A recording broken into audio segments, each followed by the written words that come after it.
All right, welcome everybody. I'm giving everybody a few minutes to come in from the waiting room. If you can see the slide on the screen, we have our title here for today. We're going to get started in just a minute. I got a few more people heading in.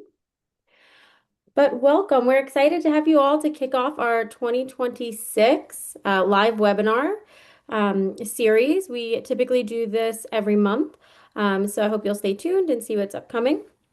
And today we have Stelianos Canelados, our New York Council on Problem Gambling Prevention Manager. So he has a lot of expertise here in the youth realm. He's going to talk to us about emerging trends and youth gambling for community influencers. This particular course does offer some credits. So if you are interested in earning a certificate for OASIS, social work, licensed marriage and family therapist credits, or for they just recently changed their letter. So the IPCCB, which is the International Gambling Bureau, you can join the training center and complete your post survey to earn that certificate. You must go back into the training center afterwards to complete that in order to earn it. You can download it and save it from there. If you have any issues today throughout the training or with your certificate, the email that's up on the screen goes directly to the training center, and I'll be happy to assist. We've got a big crowd today. I'm super excited. So without any more time, I'm going to hand it over to Stel. Okay. All right. Good morning, everybody. I'm going to assume you're all so silent because you're so excited to hear what I have to say. So hopefully you're all in the right spot. Emerging trends for youth gambling for community influencers. Before we begin, just wanted to give everyone a heads up that we are going to be talking about gambling. There's going to be graphics. There's going to be if you need to step out, if you need a moment for yourself, please feel free to do that. Many people already have their screens off. Take care of yourself first. We want to make sure that we are well enough that we can take care of other people. So it has to start here. So please be aware of that. Second up, if you can all just take a moment, either take a screenshot, use your phone to snag that QR code. I'm sorry to interrupt, Stel. They've already completed this through the training center, so no pre-test, post-test are needed for live webinars. They've done this step already. Perfect. Thank you very much. All right, moving right along. So, like Diana had said, I am the prevention manager for the New York Council on Problem Gambling. Been here over 10 years and I've loved every minute of it. So, as part of being here for the New York Council on Problem Gambling, we are here to increase awareness about problem gambling and to advocate for support services, connect people in need, whether they're the person struggling with gambling or family members and loved ones that are affected. We are a neutral stance on gambling. We are not pro-gambling or anti-gambling, which is exciting because we get to work with everybody and really work towards the main goal of raising awareness and connecting individuals and families in need to care. Right. Start moving along here. On the more local level, regional level, there are 7 problem gambling resource centers throughout New York State. And if you're looking for help, looking for resources, looking to connect, looking to help someone else connect, they are available. They are there to help out. So you can find them on the website, nyproblemgamblinghelp.org. But for 24/7 support, we have the OASS Hope Line, which the number is right there, 877-846-7369. All right. So moving right along. So hopefully after this training, which will be, hopefully it'll be a good use of your time, a little bit of humor. I tend to stumble on my words from time to time. I like to make bad dad jokes as I go through. So hopefully it'll be enjoyable as much as it is educational.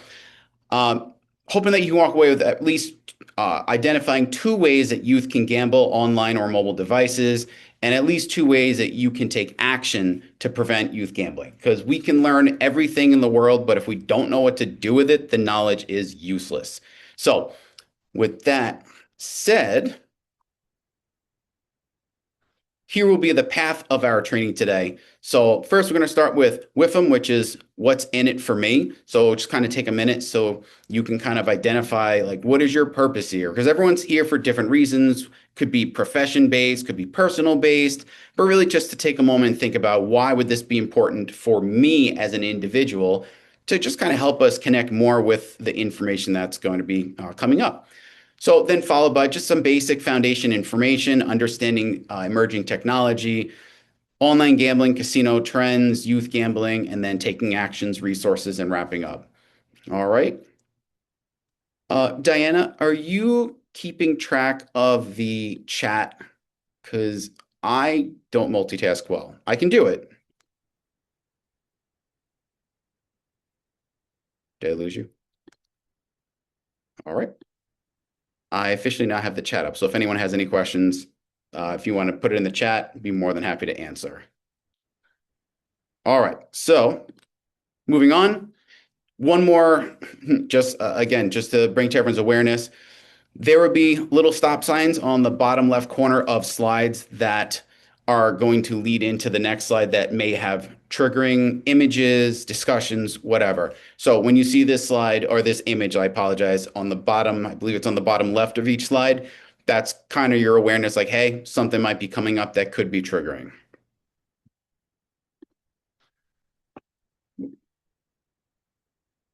And so we have one here for the first slide. So if everyone just take a minute or so, just pencil and paper, just put down, put down in front of you, what are some things that you're interested about? What are some things that you'd like to learn about?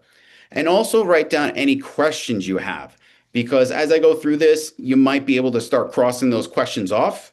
So this way we know that your question has been answered. But also as you continue going through the training, keep writing down questions you have because we might be covering it later on, or maybe it's a question that I won't be covering, so it'll be something that good to have at the end, so we can say, all right, these are the questions that I have that you didn't answer, blah blah blah. This way, it kind of helps this training move along a little bit. All right, so I'll give everyone a couple more seconds to write things down since I've not stopped talking yet.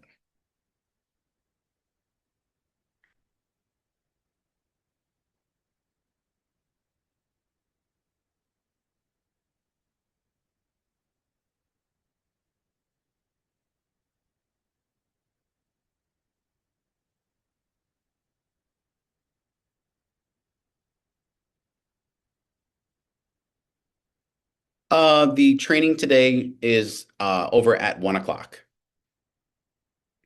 So I promise you won't have to hear me all day. All right. So with that said, again, scratch off questions as I answer them, write down more as you have them.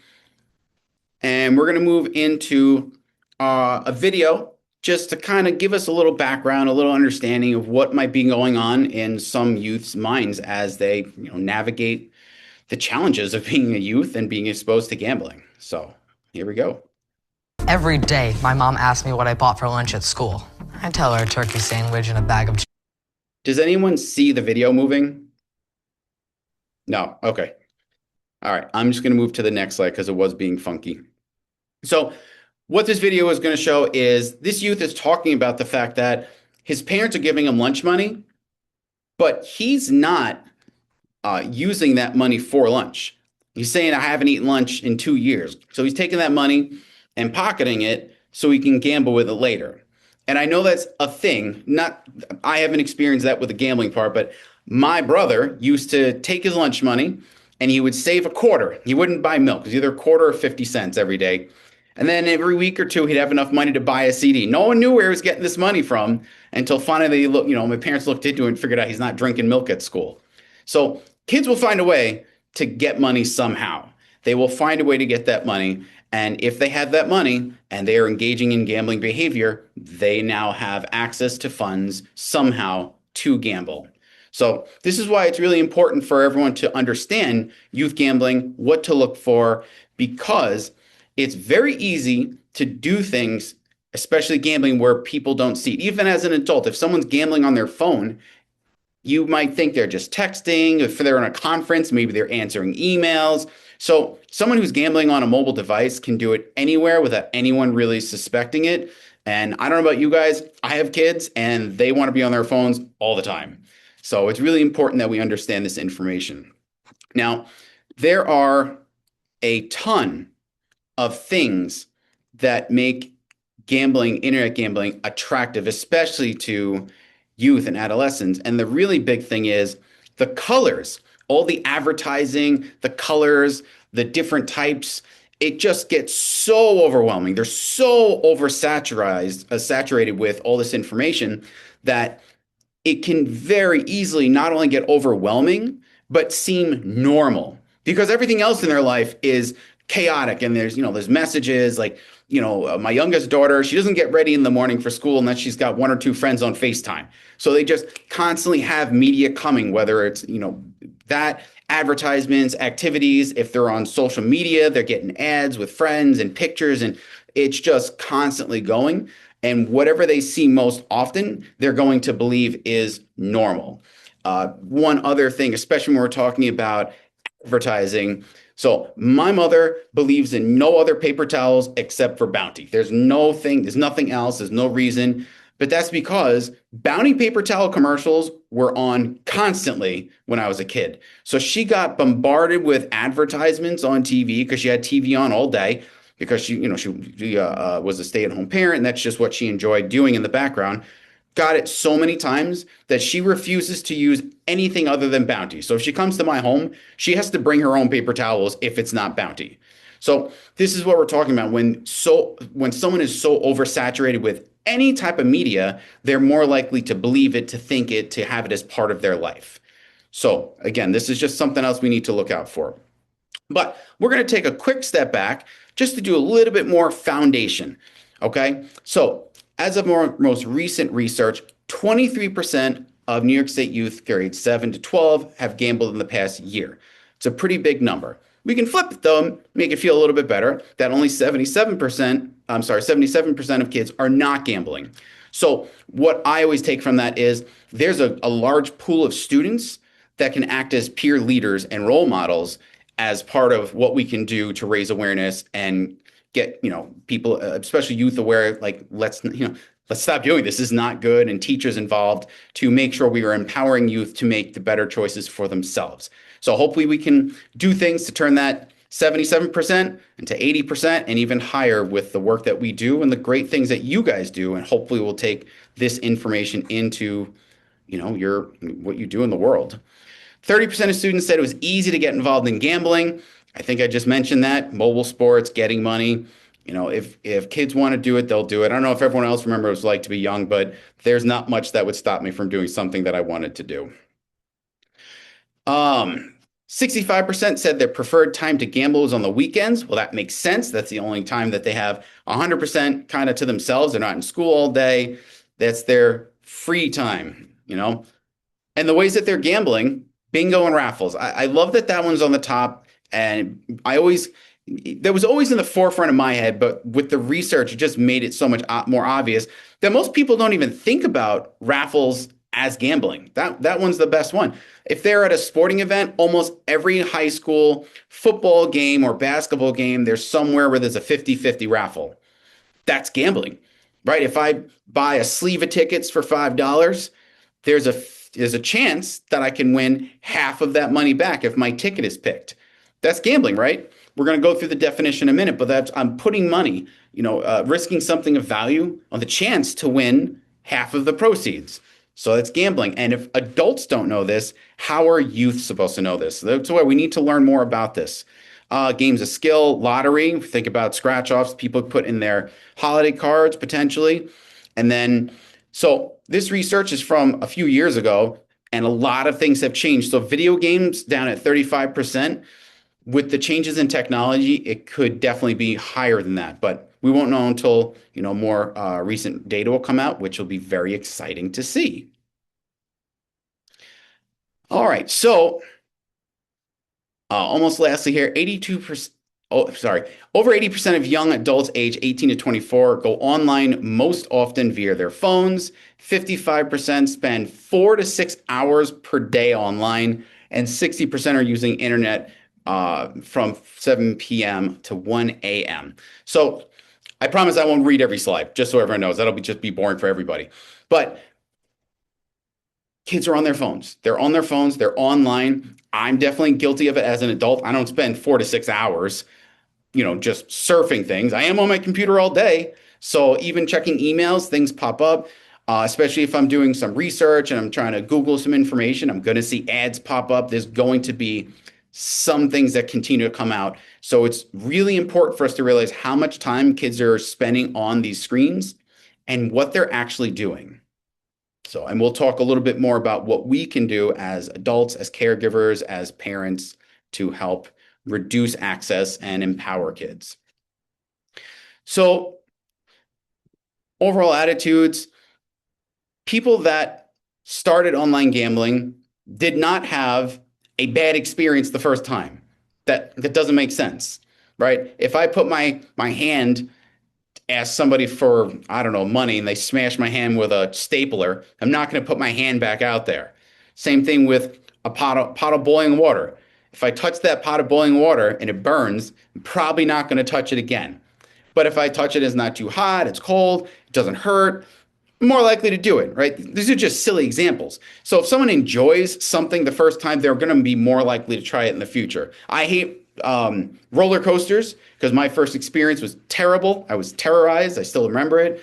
I don't like it now. People have a good first experience, they enjoy it. So if we enjoyed it first, we enjoy it later on. But the thing is, when it comes to gambling, people start to feel scammed. People start to realize that they're quickly losing money because always try to raise awareness that gambling companies are businesses. They're there to make money, not to give money. So it's supposed to be entertainment.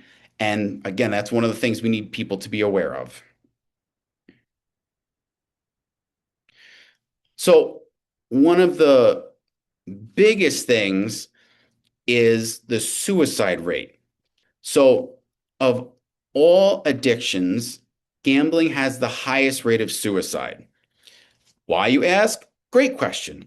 So, when we're talking about individuals, so let's say someone has a problem with alcohol, and we have someone who has a problem with gambling. They both have some problems. They both have to solve those problems. They both maybe go for treatment, both go into recovery. They both have different things to work through. The difference is the individual struggling with an alcohol problem doesn't have an average of $85,000 of debt or more that is just gambling related. So when people come into treatment or recovery services for a gambling problem, they tend to have a massive amount of debt, which means that they have to work that off. So it's the gambling debt now on top of their mortgage and their car, and maybe they took money from their kids' college fund, overcharged credit cards. So it just becomes so overwhelming to many people that they start to think, I'm better off dead, or maybe my life insurance, or whatever it is. So it's very, very important to make sure we get people to treatment to literally save their life and the lives of family members, because losing someone to suicide is horrible. And we want to make sure we can reduce that the best that we can. All right. So try to perk up the mood a little bit here. Gambling. Does anyone want to type in, anyone, you can unmute yourself for a moment. Does anyone want to take a stab at how to define gambling?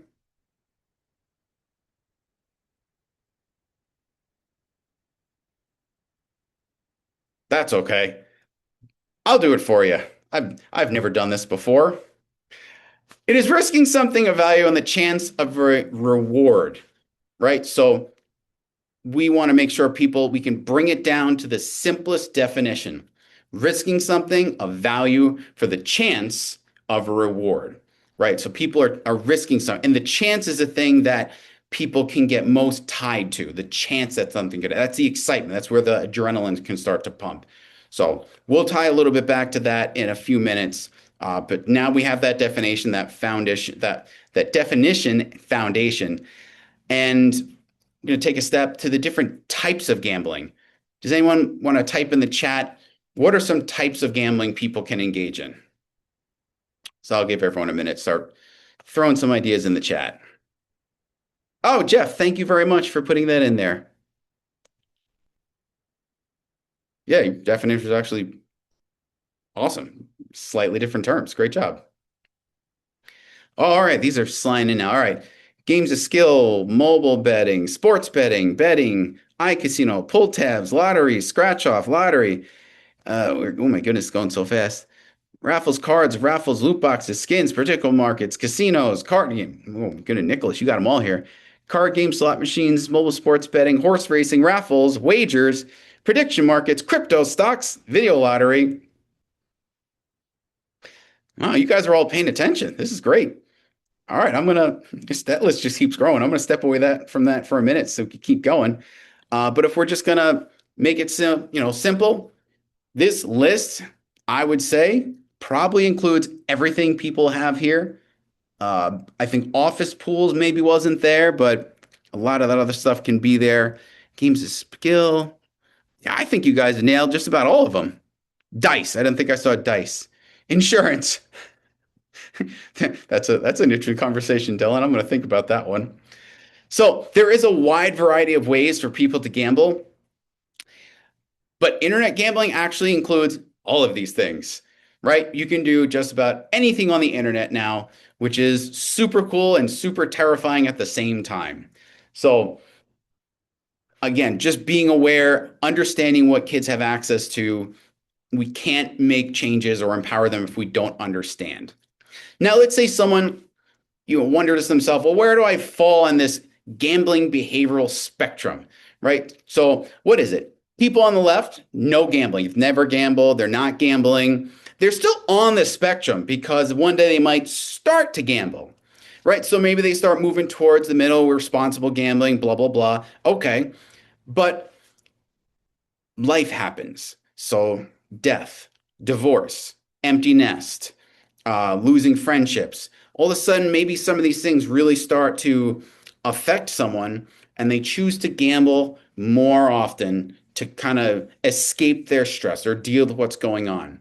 Well, now they're going to start leaning more towards problem gambling because if they're gambling as a way to deal with problems, their gambling could potentially get out of hand. And if their gambling leads to consequences due to gambling, which we'll cover in just a second, now we're leaning more towards problem gambling. Now, there is a separation between problem gambling and gambling disorder. Although they are very similar, the dotted line that separates them is a clinician, a trained clinician to identify this person does have gambling disorder, separate from someone who's struggling but can still use some help. Okay, so that's really the big difference with that dotted line because I'm not a clinician. And we want to make sure that we can help people identify they might be having problems, but it's not my position to identify whether or not they have a gambling disorder. That's where we have amazing clinicians that we work with, and we're very fortunate to have such an amazing network of support that we work with. Some of the things to look out for when it comes to gambling problems, there's the tolerance. So I'm going to compare this to alcohol use because that seems to be like a universal addictive behavior that people identify with. So tolerance is just like if I drink a little bit, great. Then later on, I need more to have that same feeling. And later on, I need more to have the same feeling. Same thing with gambling. You maybe do 25-cent bets, then a dollar bet, and that doesn't feel good. Jump up to $5 and not good. And eventually, to get that same high, right, people need to gamble more and more. Well, if they're not gambling and they need gambling to feel good, they're going to feel withdrawal. They're going to actually have mental and physical symptoms of discomfort because they're not gambling when gambling is what's bringing them feeling good and escape from whatever's going on. And if they're going through that withdrawal, they're probably being preoccupied. So if they're at work, they may not be working as well because they're very focused on the other things that are going on in their life, like how do I get to gamble more? So they're focused on where to get money, where am I going, who am I seeing next? Can I drive there? How do I hide this from my family? Right? So that leads us to the clicker. Escape, right? We talked about escaping, using gambling as a way to escape feelings and stresses and whatnot. And then also there's the chasing, right? Oh my goodness, I lost all this money, but today I feel good. Today I've got my right tie on. I feel like my hair looks good. I'm going to go win that money back. So that means the person will spend more money to gamble the way they lost their money to win their money back. So again, just the potential flag that there's a problem. Lying about the extent of gambling, not telling people you went, telling people you went for 5 minutes instead of an hour, how much money you spent. Some people will claim that they won money, right? I won $300, yeah, but they spent 700 in the process. So again, just lying about it, maybe even lying to themselves when it comes to how much they won or lost. Risking R and O's is relationships and occupation. So again, that preoccupation, if I bring it back to work, if I'm here at work and I'm not focused and I'm thinking about other things, it'll be difficult for me. I will be risking my job because I won't be as productive. Risking relationships, if I'm lying and not telling the truth and hiding things, it's going to affect my relationships with people. If I need a bailout, something has gone wrong, right? Anytime someone needs a financial bailout, they've made some wrong choices along the way, and it is important to identify that, okay, where do we go wrong and how can we help this person in the future? And the loss of control, the feeling that I have to gamble, I need to gamble. I'm not going to feel good otherwise. So again, that would be part of that withdrawal, can't stop themselves from chasing their losses. So these are some big red flags to look for to see if someone may be having a gambling problem.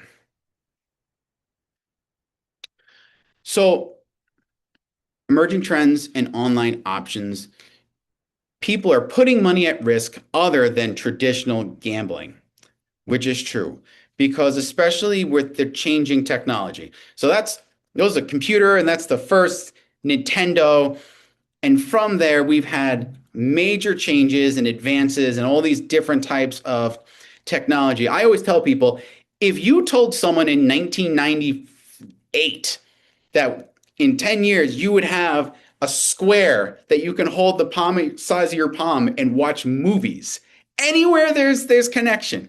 You can watch full movies. They would put you away, bury you in somewhere, some psychiatric ward because what is this guy talking about? It's never going to happen. Because you look at that computer on the top left, there's more width to it front to back than there is for the screen. That's where our technology was. So it's come very far. It's advancing very quickly. And it's advancing at such a rate that I feel like most professionals actually have to read to keep up with it. So unless you're a computer or a tech person or a video game person, it's it's almost impossible to keep up with everything because things are constantly being updated. The hardware, the laptops, the game consoles are updated, and then all the video games updates can come every day. So it's really important to be aware that stuff is changing so quickly. And how people are paying for things has changed over the last, 10 to 15 years. I remember when I was younger, there was no PayPal, no GPal, no Apple Pay, Venmo. So, and there's more and more coming out. Cash App. Oh, goodness, there's another one on top of my head a minute ago. So, again, even the different ways to pay for things is changing and updating and whatnot. So, again, more ways that people can hide what they're doing, right? If youth want to hide what they're doing, they can find ways to pay for things with different apps. Especially if their parents allow them to. Like my kids have a Venmo account, and my wife and I are pretty hard on making sure we see where they're spending their money. But again, just a different way that they can spend their money on things that we may not always see if we're not paying attention. And then there's also Bitcoin, NFTs. So there's just a million different ways that people can move, spend, or transfer money to go towards gambling. So with the increasing technology, it is available always. It is available all day long. So when it came to going to a casino, you had to drive there, you had to go during hours, you had to work around your work schedule. I could literally take my phone and say that I'm going to the bathroom, right? And just sit there, not actually do anything else except for gamble. No one would know the difference. I could be on it gambling anytime. I could be laying in bed, sleeping, wake up 2 o'clock, like, you know something? Let me put a bet in real quick. So it's available all the time, always. And the variety of ways that people can gamble online feel endless. So it's available all the time. Money is easy to move around, right? We can transfer from banks. We can use all the other different payment methods we just talked about. And it could be completely mesmerizing, especially the way that different apps are put together now, because they researched the colors, the size, the sounds, everything is research, which makes sense. If someone's putting together a product, they want to put together the best product possible. So these are designed to be engaging, to be entertaining, to keep you captivated so you continue to enjoy the entertainment part of what gambling is meant to be. But again, if it becomes totally overwhelming and totally absorbing, it can become out of hand, which becomes problematic. So we got this sign popped up again, which means we are going to have some screens that have different things that could be triggering. So if everyone can just type in the chat real quick, what is a term for online gambling? How would you explain it to somebody? Let's say I'm an alien, came down from outer space, and I wanted to know what gambling was. Can you tell me in like a minute? How do you do it online? Like, what is it?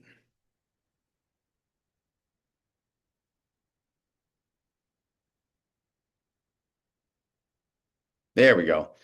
Losing money for dopamine on the internet. That's great, Kevin. Really well done. Sarah said mobile sports betting. Yep, absolutely. Anybody else?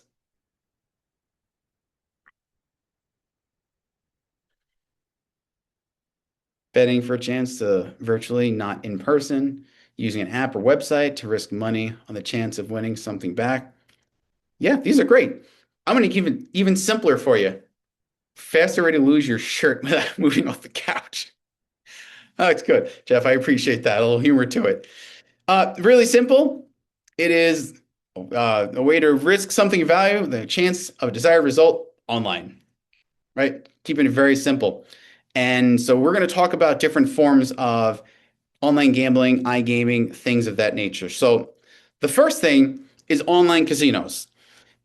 You can go online, find an online casino, and they have every possible thing that you could do in person at a casino.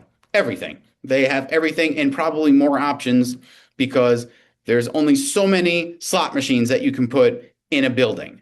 But online, it could be endless.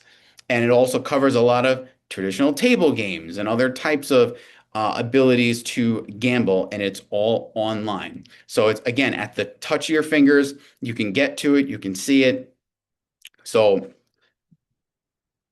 yeah, I don't think there's any more for that one. My brain was like, next slide. All right, so we're going to talk a little bit about social gambling. So with social gambling, gambling is risking something of value with the chance to win something better. And then with social apps, it is apps that encourage communication and sharing, right? Which makes sense if we're talking like Facebook, X, LinkedIn for the professionals that are trying to, connect with people. So there's all different ways online. There's Snapchat, there's TikTok. It's all coming in my head right now. So there's lots of different ways to communicate and create groups. And, we create our kids' birthday parties online to raise everyone's awareness because no one does cards anymore. And then there's gambling. They're separate, but social gambling brings them together. So I'm sorry, I'm reading again. Social casino games are mostly free to play apps that imitate a social my goodness, I have to edit that. Gambling experience, usually without offering a real cash payout. So, in essence, the social gambling is intended to bring gambling online together with a community-based social engaging experience. So that is the purpose. So someone may feel that they're not gambling alone. They are with people. And it can look a million different ways, whether they're using actual avatars, which, if we're looking at a table of people gambling and there's like little people digitally, may not look anything like me. It could be a person, it could be a rabbit. Really just depends on the app. It really doesn't matter. It could be endless. So whatever represents you as a person is what could be there. So this is an example of a social casino game. So we've got what looks, is the basic setup of a blackjack table. We have the different people there. We've got Lucas and Anna, and there are pictures of them. They could look nothing like them, right? They call that catfishing for talking about a dating app. You put a picture that's not you at all, and they meet you, and you're like, ugh, that's not what I wanted to see at all. So we can put any image we want to represent ourselves. So it kind of creates that anonymity of it. So I can still hide myself. People may not know it's me and I can gamble in secret.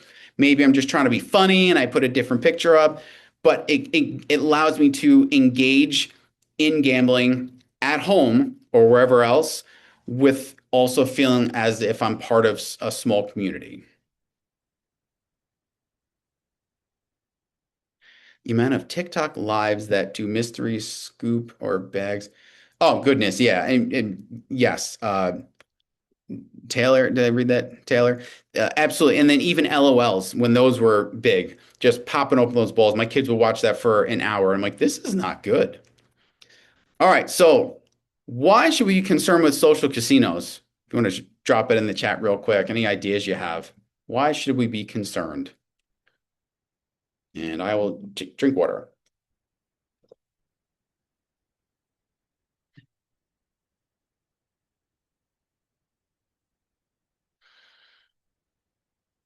All right, might lead to gambling in other ways, feels real, gives people an anonymous place of, yep, 24/7 access, convince someone they are better at gambling. Yep.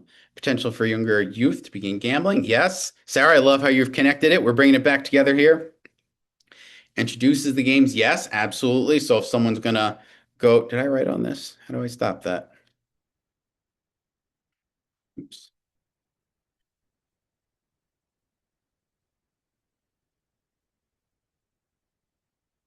All right. Casinos offshore. Yep. Anonymous. Yes. All these things are correct. So here's why we should be concerned. Here's how they're advertised, especially risk-free, right? Well, even if people are given free tokens or, you put in five, we'll match you with $10, it's still a risk. There's still a risk someone is taking that they could become addicted. They could have a disorder with gambling. Here's my favorite example is you go to the mall, right? And you go to the food court area. I don't think I've ever been to a mall with a food court that doesn't have at least one Asian restaurant that has someone out there giving out chicken. Why do they do that? They do that because as you walk around, you look, there's the Asian restaurant, there's, probably Sparrow Pizza, there's Wendy's, all this stuff. It all looks good and smells good. But when you taste the chicken, it immediately tells your brain, that's delicious.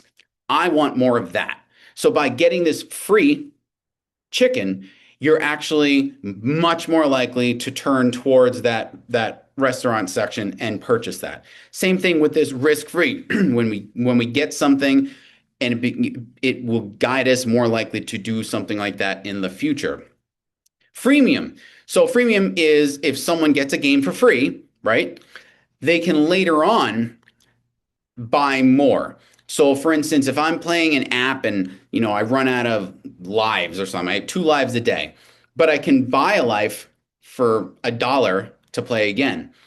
Is buying that life guaranteeing me that I will move forward in whatever game I'm playing? No, it is a risk. So although the game is free, now I have the chance to risk my money to pay for another life to try to continue on with the game. So there's that kind of enmeshment, and we're going to talk more about that in a minute. And then there's the gambler's fallacy. The gambler's fallacy is the belief that I'm going to win. I know this feels good. I see that they have won. I'm going to win. I have the luck today. So it's the belief that they have a better chance of winning for any reason at all, and not being aware of the fact that there is risk and they don't have the control over the chance that they think they might.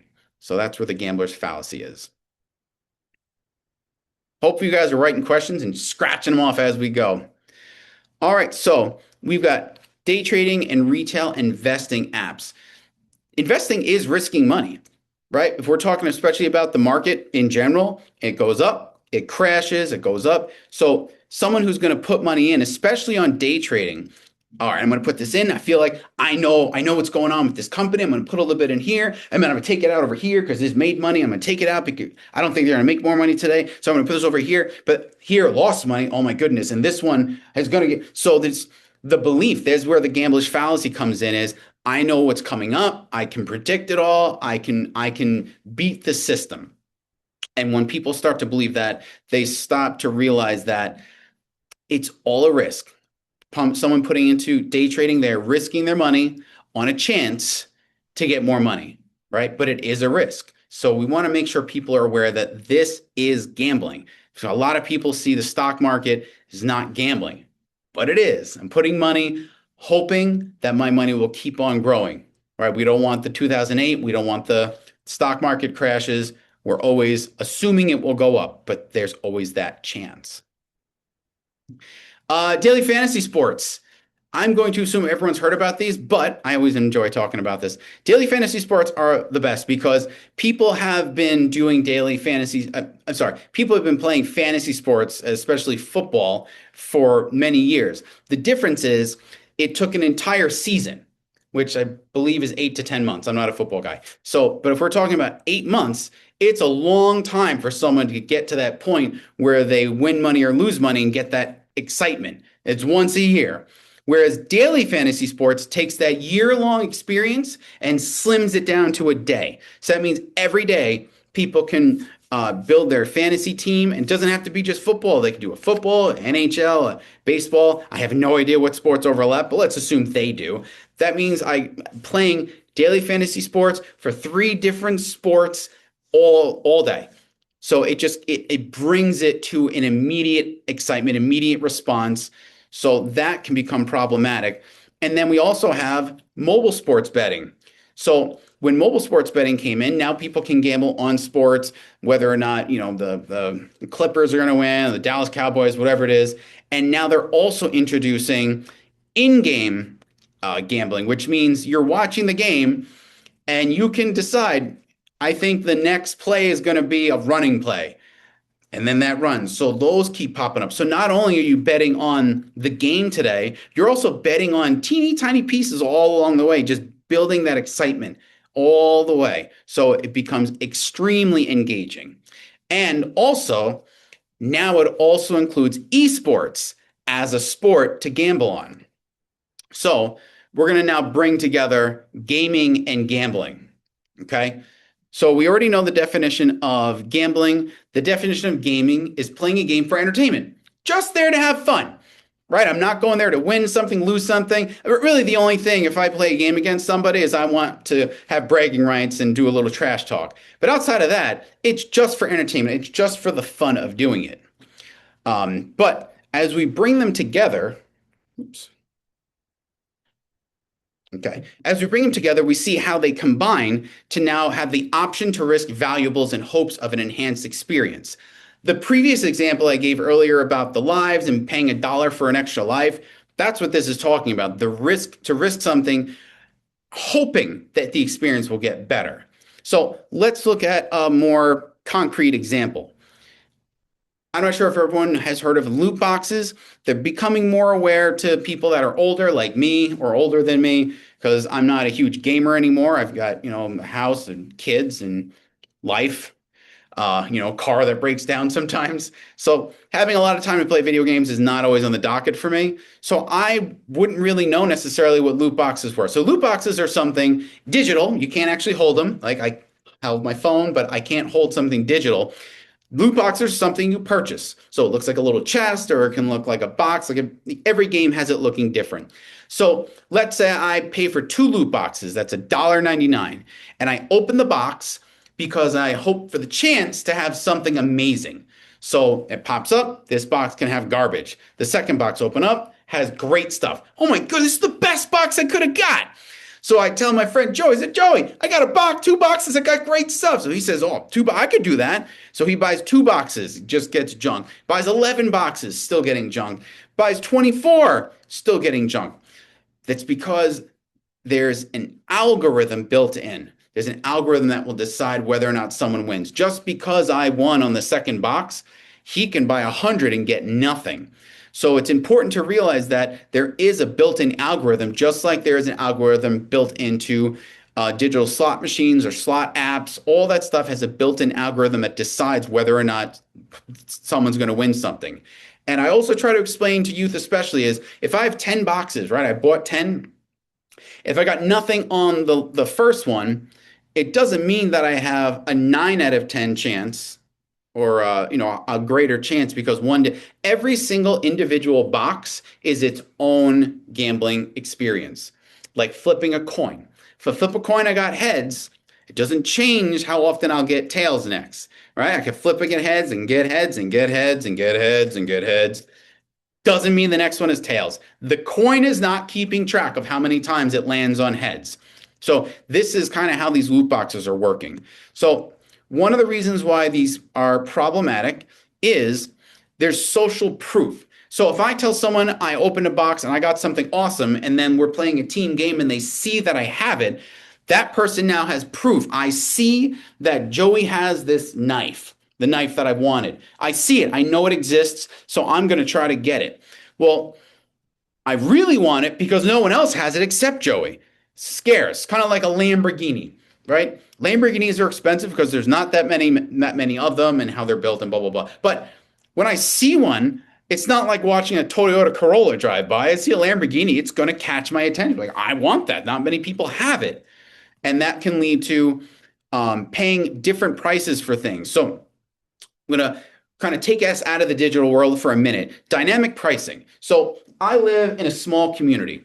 If I go to a local coffee shop and get a coffee, and they're like, it's $4 usually, but still, you've been here a while. Let me just give you $2. Merry holiday, whatever, Christmas, whatever people celebrate, right? Great. But then Jeff walks in right behind me. They don't know him, and they charge him $4 for the same cup of coffee. That is dynamic pricing, and it is illegal in the real world.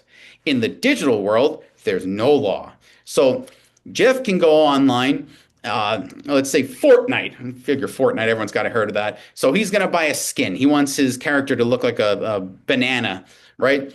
So he goes to buy the banana suit. So the person looks like a walking banana, and he pays, $50 for it. And I go in and I want the banana too. And now I can buy it for $75. If I don't know Jeff, I have no idea that the price has changed. No idea. And so that's where the dynamic pricing comes in. It's hard to track. And the gaming companies have the ability to change prices anytime they want. They can charge different people different things. So it's important for people to be aware of that.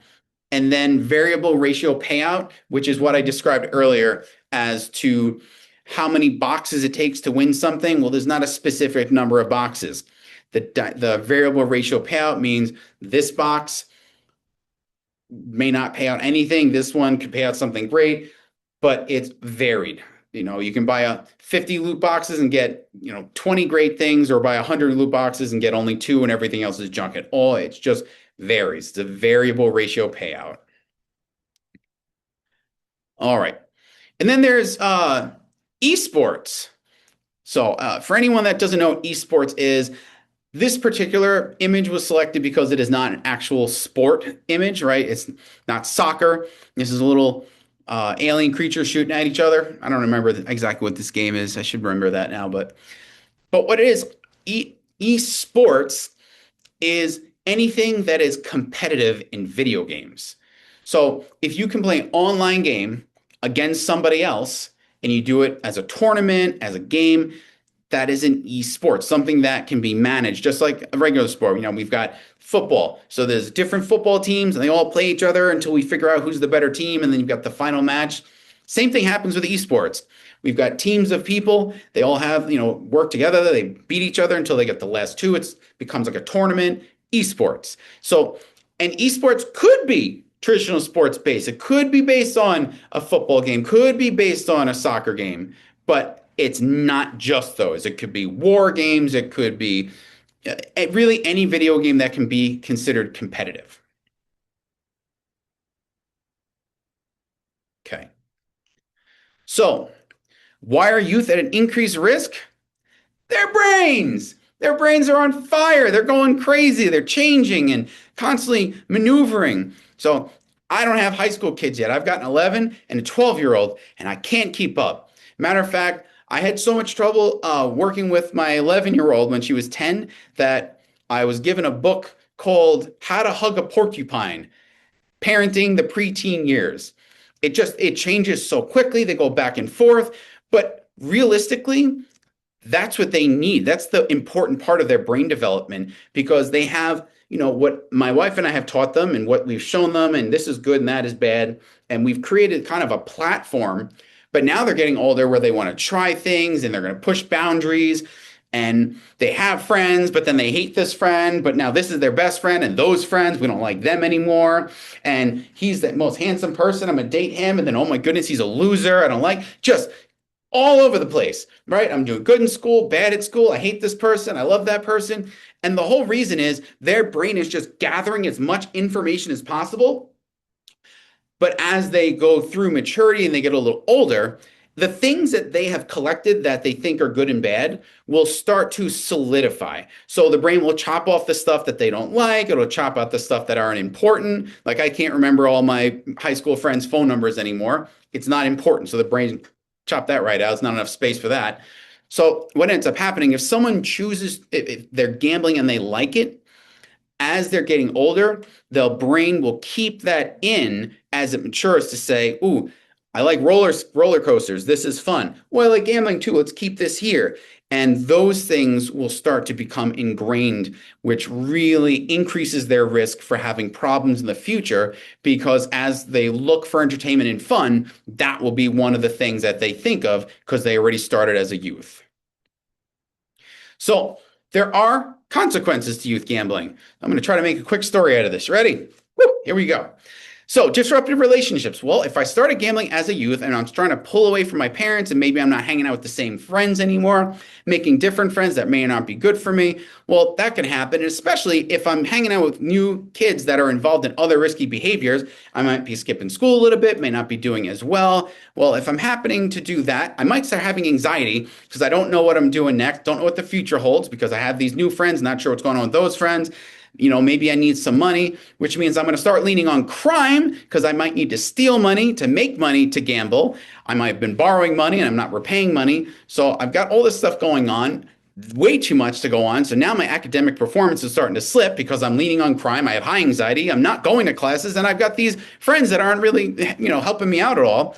Well, that means I'm going to have some higher rates of depression because my anxiety is I don't know what's going on in the future, but my depression says I don't know what happened back here. This was a mess. I'm starting to fall apart. With that comes an increased use of alcohol and substance abuse because we all know using alcohol and substances just makes life so much better.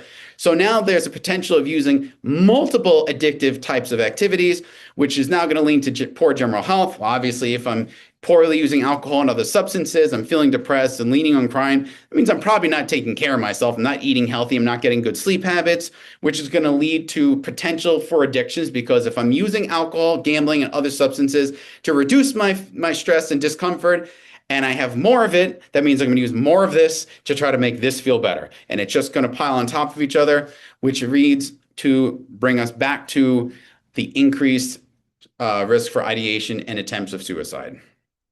Whew, hopefully that made sense, everyone. That was fun. All right. So, I think I have a reminder here. Yep. I got people texting me, make sure I don't lose time, keep you here too long.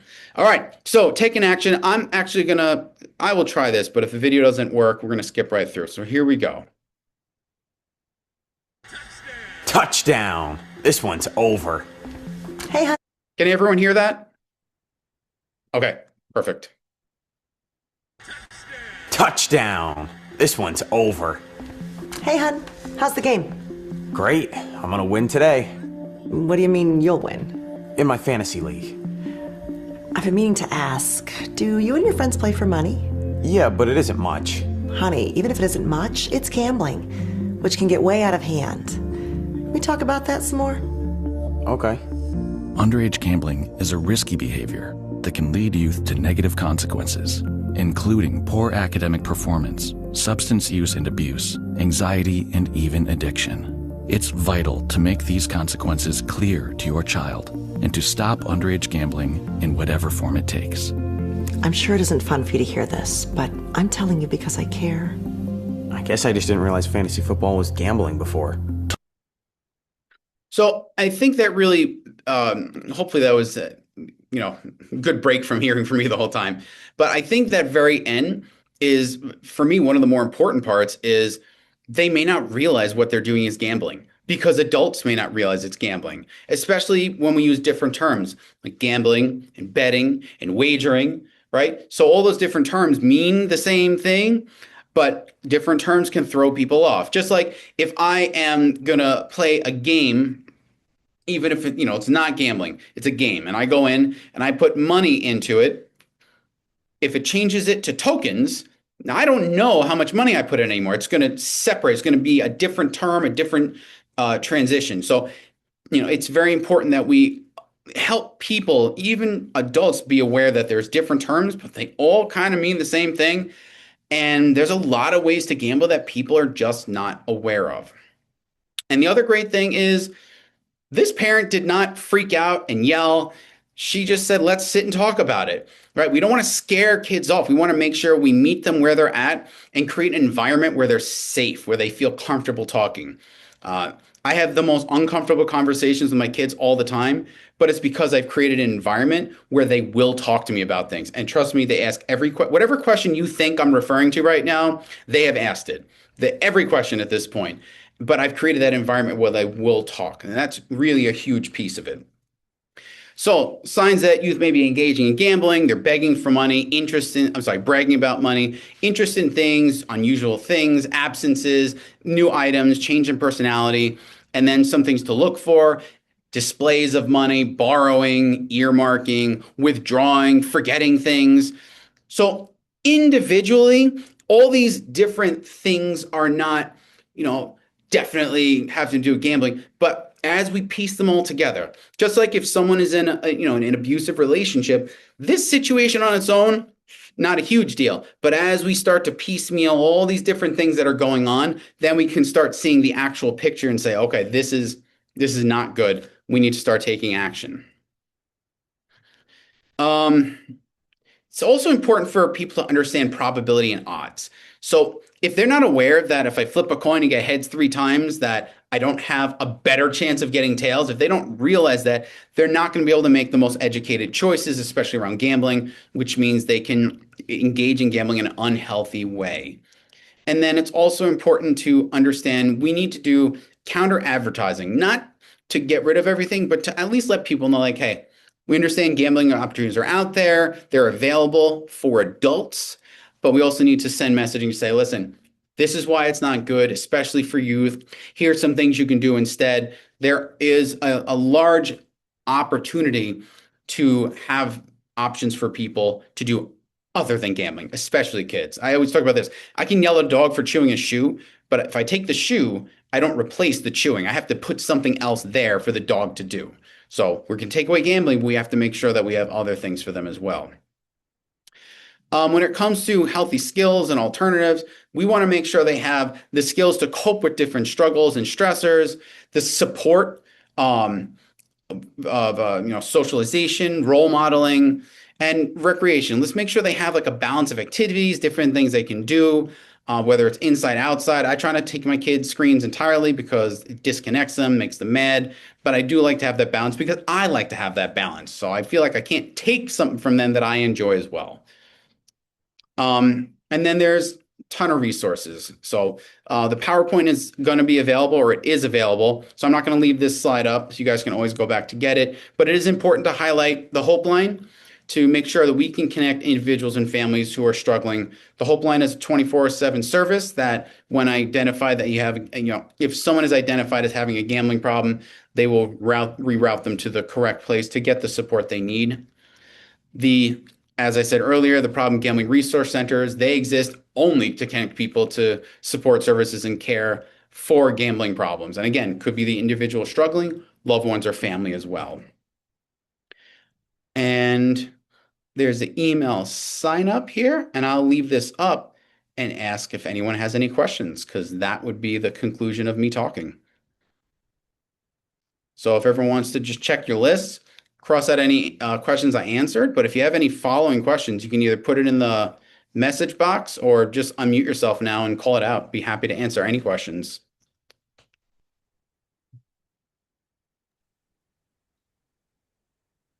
A lot of thank yous coming up. Great presentation, good information. And thank you all for joining us. Just a reminder, if you do need a certificate, please log back into your training center account, complete the post survey for us, and it will generate a certificate.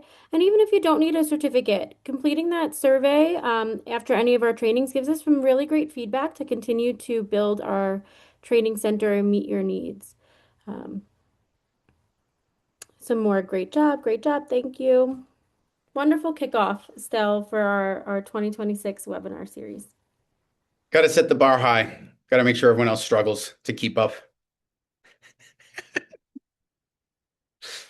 I bet a bunch of people that were thinking that I did a good job are now rolling their eyes like, oh, never mind.